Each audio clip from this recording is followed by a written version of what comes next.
Hello guys, તો આજે આપણે જવાનું હતું સુરેન્દ્રનગરમાં આપણે માલ ખાલી કરવા જવાનું હતું. એટલેમાં આપણે આવી ગયા પેટ્રોલ પંપે ડીઝલ નંખાવવા માટે. જો ગાડીમાં માલ ભરાઈ ગયો છે અને આજે આપણે ડીઝલ નંખાઈને આપણે બેઠા હતા ખાલી સાઈડમાં. જેમ કે આજે આપણે હારે હતા આપણા મેનેજર સાહેબ, એટલે આપણે સીધા બે ગયા ખાલી સાઈડ. મેનેજર સાહેબ ગાડી ચલાવતા હતા. એમ કરતાં આપણે ચડી ગયા રોડ ઉપર. ત્યાંથી આપણે સીધા પહોંચી ગયા સુરેન્દ્રનગરમાં પહોંચીને તો વિચાર્યું કે આ તો સિંગ ખાવા, પણ સિંગ તો લીધી.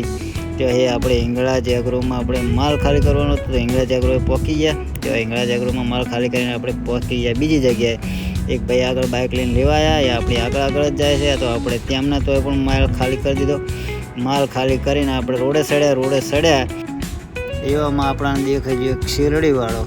તો આપણે શેરડીવાળાને તો ઊભા રહ્યા. આપણા મેનેજર સાહેબે કહી દીધું કે ભાઈ બરફવાળો આપણે શેરડીનો રસ પીવો નહીં, આપણને સીધો સાદો જ રસ આપી દો. કારણ કે અમારા મેનેજર સાહેબને થઈ ગઈ હતી શરદી. એવામાં સરસ મજાના 2 ગ્લાસ રસ આપ્યો આપણને. 2 ગ્લાસ મેં ઠપકાર્યા અને 2 ગ્લાસ આપણા મેનેજર સાહેબે ઠપકાર્યા. તો એ શેરડીનો રસ આપણે પી લીધો કમ્પ્લીટ. 2 ગ્લાસ રસ પીને આપણે ચડી ગયા રોડે સડ્યા. ત્યાં તો માલવણ ચોકડી પહોંચી જાય. માલવણ ચોકડીથી આપણે સીધા પકડ્યો આપણો વિરમગામવાળો હાઈવે. તો અહીં આપણે આપણે પછી સડી જાય રોડે સીધા આપણે પહોંચી જાય વિરમગામ પહોંચ્યા. થઈ ગઈ ટ્રેન.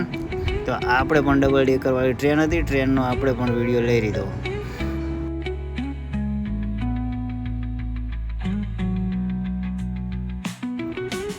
મને મેનેજરને લાગે હતી ભૂખ. આપણે એમાં પહોંચી જાય સીધા બાલાજી ધાબે જઈને આપણે મંગાવી લીધી લચ્છી. મેનેજર સાહેબે એક ઠપકારી, એક આપણે ઠપકારી. સરસ મજાની લચ્છી પી અને જો એ આપણે નીકળ્યા. એવામાં આપણે વિડીયો ઉતારતા હતા. વિડીયો ઉતારવા મેનેજર સાહેબે આપણને પૂછ્યું કે ચોકોબાર ખાવી એમ? ના, આપણે ચોકોબાર ના ખાઈએ. એવામાં ચોકોબાર આપણે ના ખાધી અને આપણે લઈ લીધો સીધો ચા. વાગ્યા હતા 3, એટલે ચા વાળું તો ના જ ચાલે.